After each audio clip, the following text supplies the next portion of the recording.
À la question « Que voudrais-tu faire plus tard ?», il y a fort à parier que la grande majorité des pensionnaires du centre de formation a répondu un jour « Je veux devenir footballeur professionnel ». Seulement la voie royale est réservée à une poignée d'élus. Tous ont décidé de tenter l'aventure pour devenir professionnels et marcher sur les pas de leurs idoles. Ils connaissent tous les règles du jeu, le taux d'échec est énorme et seuls les meilleurs y arriveront. Pour les autres, la sentence sera sans appel, froide et cruelle. Il faudra alors se faire une raison. Dans cet épisode spécial, nous reviendrons sur des exemples de réussite et d'échec en laissant la parole à ces figures qui ont tous marqué à leur manière le club par leur passage. C'est leur histoire que nous vous racontons aujourd'hui.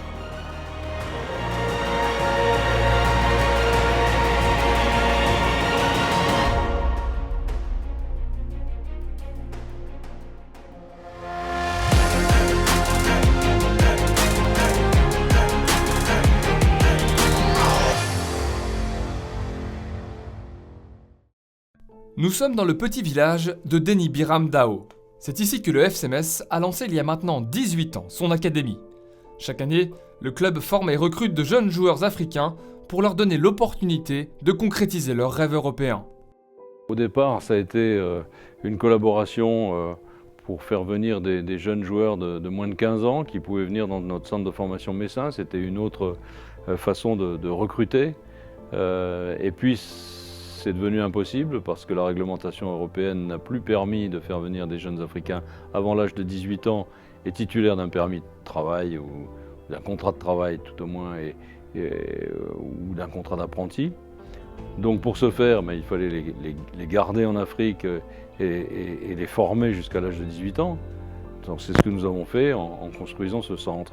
Donc ce centre est un prolongement de notre philosophie de formation et il a des résultats exceptionnels. Avec l'arrivée d'Olivier Perrin à la tête du centre, l'académie va franchir peu à peu tous les paliers.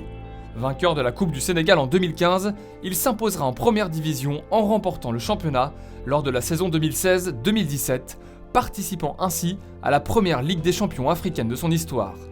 Cette véritable pépinière de talent a vu bon nombre de ses joyaux se révéler au fil des années au plus haut niveau, à l'image de Louis Saha, Sadio Mané, Diafra Sakho ou plus récemment Ismaïla Sarr, transféré au Stade Rennais contre un chèque de 17 millions d'euros. Un modèle économique et sportif qui permet au club et à l'académie de pouvoir évoluer et d'investir plus sereinement dans la formation. Ce double effort de formation que nous faisons est une réelle difficulté financière pour le club. Alors il va de soi que tous les clubs formateurs sont des clubs qui doivent à un moment ou à un autre retrouver dans les plus-values de transfert de joueurs de quoi financer la formation, financer les dépenses du centre de formation. C'est ce qui se passe pour nous.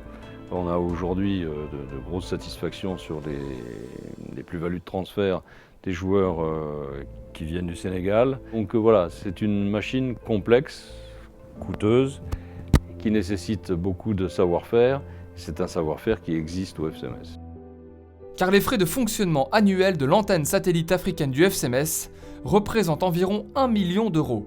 Le prix à payer pour que ces jeunes s'inspirent des plus belles réussites du club. Et Robert Pires en est l'un des plus beaux exemples. Formé au stade de Reims où il n'y passera que 2 années, c'est à Metz qu'il achèvera sa formation. En seulement une saison, celui que l'on considère comme l'enfant du club va mettre tout le monde d'accord pour s'imposer très vite en équipe première sur les ordres de Joël Muller. Jusqu'à devenir, avec Cyril Pouget, l'un des plus beaux duos d'attaque de l'histoire grenat. Il se souvient d'une époque où les installations et les moyens donnés à la formation n'étaient en rien comparables à ce que l'on connaît aujourd'hui. Aujourd'hui, le football a changé, a évolué. C'est un football moderne. Tout est beau, tout est fait pour que les joueurs soient mis dans de très bonnes dispositions. On a été préparé un petit peu à la dure, on savait que c'était compliqué, on savait qu'il fallait se battre. Les terrains n'étaient pas très bons, et puis ça tient à rien. Et ça tient à rien parce que bien sûr il faut la qualité, parce qu'il faut des très bons entraîneurs. Et moi j'ai eu la chance de rencontrer Philippe Hinsberger à l'époque, qui a cru en moi, qui a aimé mes qualités, qui a aimé mon style de jeu, qui m'a fait jouer d'entrée. Et puis l'année d'après, j'ai intégré le groupe professionnel avec Joël Muller. En tout cas, c'était une très très bonne période et je pense que c'est justement grâce à ça c'est ce qui m'a permis de devenir le joueur que je suis devenu. Un joueur au palmarès long comme le bras et qui a su garder avec les supporters ce lien indéfectible. Parmi ces joueurs aujourd'hui encore dans le cœur des aficionados grenats, Yenning Bakoto a laissé une trace impérissable au club. C'est un joueur de coups, c'est-à-dire il était capable de faire des coups, de faire basculer des matchs, notamment sur des coups de pied arrêtés. Et sur le plan moral, c'est aussi un garçon qui s'est bien intégré, qui était, comment pourrait-on dire, un des leaders de cette génération-là. C'est un joueur qui avait des qualités naturelles de vitesse déjà, et une très belle frappe, une frappe assez puissante, assez précise, qui faisait basculer des résultats sur un coup de pied arrêté notamment. Pépite du vivier mosellan, il formera avec Gaëtan Bussmann, Bounassar ou Romain Métanire l'un des noyaux forts de ces dernières années. Une génération vainqueur de la Gambardella en 2010, qui a appris dans la difficulté en National, puis en Ligue 2, et dont le club va également donner sa chance au sein de l'élite, tant leur talent est indéniable. Parti tenter sa chance outre-Manche, mais sans grand succès au Queen's Park Rangers, Yenning Bakoto fait aujourd'hui les beaux jours de l'en avant Guingamp, mais n'en oublie pas pour autant ses racines, car le parcours a été semé d'embûches. Beaucoup de jeunes qui savent pas ce que c'est d'être toujours dans un centre, de faire l'école vraiment avec que les élèves du centre de formation. C'est pas évident, même si bon, nous on a eu la chance d'avoir des écoles aussi à côté. Enfin, on est dans une école publique, quoi. Voilà, exactement. Comme je dirais, comme tu dis, c'est des sacrifices. Mais voilà, c'est vraiment une super expérience. Moi, ce que j'ai vécu à Metz, c'est tout simplement incroyable. Il y a eu des super moments, j'ai connu des super personnes qui m'ont adopté comme un membre de leur famille.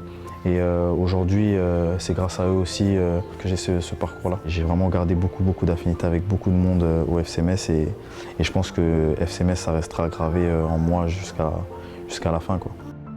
S'il y a des talents qui se révèlent ou qui ont la chance de pouvoir éclore en saisissant des opportunités, il n'est pas rare pour des centres de formation de passer à côté d'un joueur d'exception pour divers facteurs défavorables à un instant T. La formation n'a rien de mathématique et certains joueurs peuvent passer entre les mailles du filet. C'est le cas d'Oumoud Bozok, que le club a laissé partir il y a 2 ans, à l'issue de son contrat stagiaire. Ça, c'est un grand regret. Je pense que là, il y a eu des facteurs. Il y a eu des réunions de fin d'année où l'ensemble, la majorité des entraîneurs, j'ai bien la majorité, pas l'unanimité, pensaient que c'était trop juste pour être...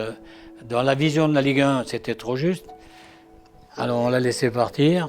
Loin d'avoir fait une croix sur son rêve de devenir professionnel, le Naborien va littéralement crever l'écran en national à Marseille-Consolat en s'adjugeant le titre de meilleur buteur avec 20 unités.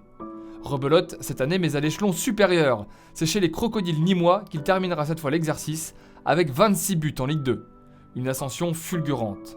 Même s'il a au fond de lui le regret de ne pas avoir percé avec son club de cœur, il sait que ses chemins de traverse l'ont peut-être amené à devenir le joueur qu'il est aujourd'hui.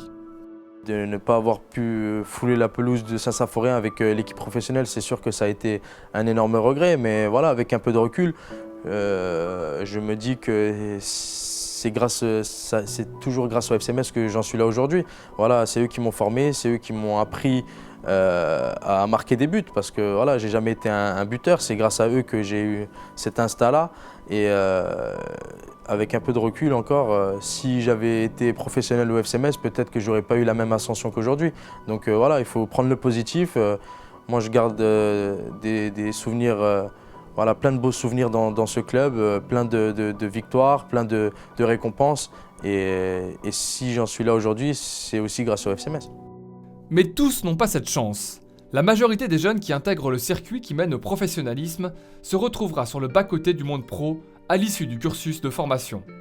Soit près de 4 joueurs sur 5. Mais échouer aux portes du professionnalisme ne signifie pas pour autant l'arrêt du football. Car même si la voie royale leur échappe, de nombreuses opportunités existent grâce à des contrats fédéraux en National 1 ou National 2. La seconde division belge ou le Luxembourg sont aussi des alternatives tout aussi crédibles pour vivre modérément sa passion. La valeur du succès, la valeur de la réussite, quand vous êtes dans un centre de formation comme le nôtre, elle est quand même à 2 échelles. Il n'y a pas que celui qui va lever la Ligue des Champions qui est un succès pour un centre de formation. Il y a aussi tous les gens que vous croisez tous les week-ends sur tous les terrains de Lorraine qui, eux, font pas de ce métier-là. Mais par contre, qui ont gardé le plaisir de jouer à un bon niveau. Et aujourd'hui, c'est des gens qui ont tous un métier, qui ont tous une famille. On reçoit régulièrement des invitations pour les pots de mariage, pour les cadeaux de naissance. Et ça, quand vous êtes formateur, mais c'est le kiff, quoi. C'est le boulot, c'est notre métier, c'est notre ADN. Parce qu'obtenir un contrat professionnel est loin d'être une fin en soi et la fin du parcours, bien au contraire. Il n'est seulement que la première étape d'une carrière.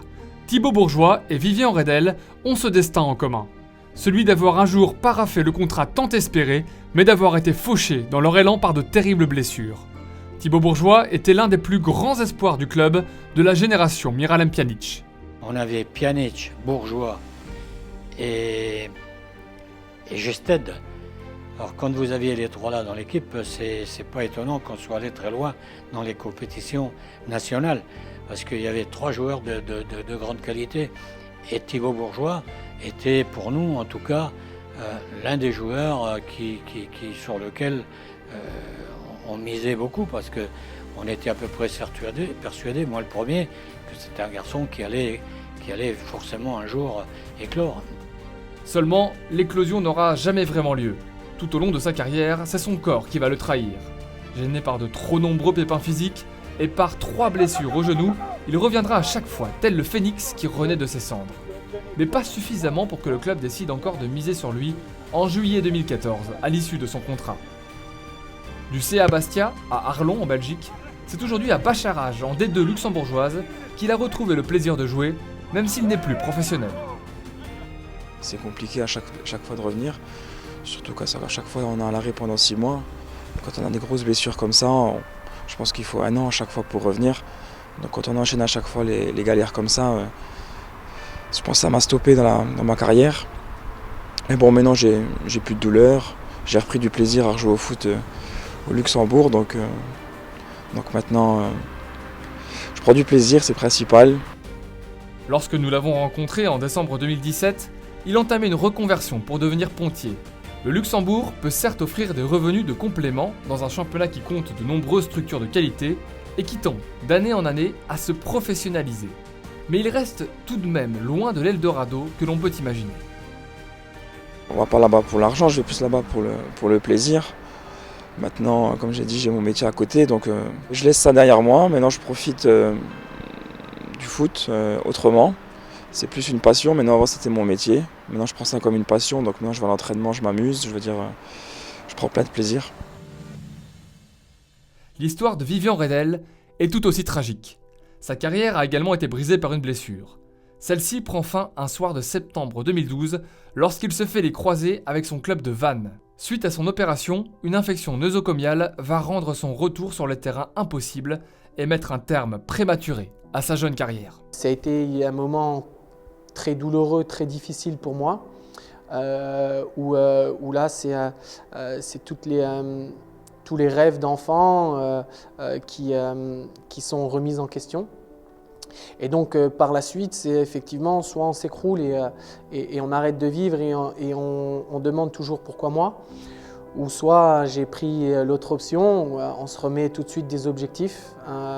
Et mes objectifs à moi ont été tout de suite de trouver quelque chose d'autre qui me plaît, donc en l'occurrence passer tout de suite mes diplômes.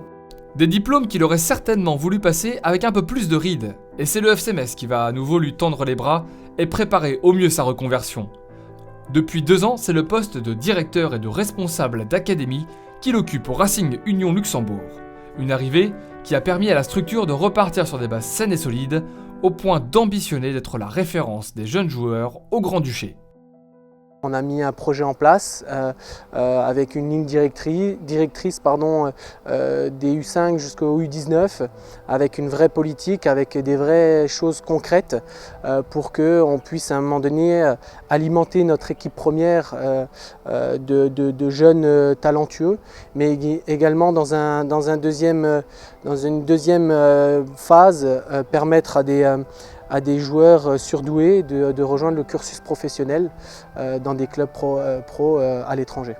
La valeur dans le football ne se mesure pas au nombre de zéros qu'il y a sur son compte en banque, et ses réussites, comme ses coups du sort, en sont bel et bien la preuve. Chaque jour, je travaille d'arrache-pied. À l'entraînement j'ai cavalé. À mon but je veux aller. Sur le terrain j'ai bataillé. Chaque jour, je travaille d'arrache-pied. À chaque souffle acharné. Les trophées ne m'ont jamais rassasié. C'est à l'école du Graoli que je suis passé.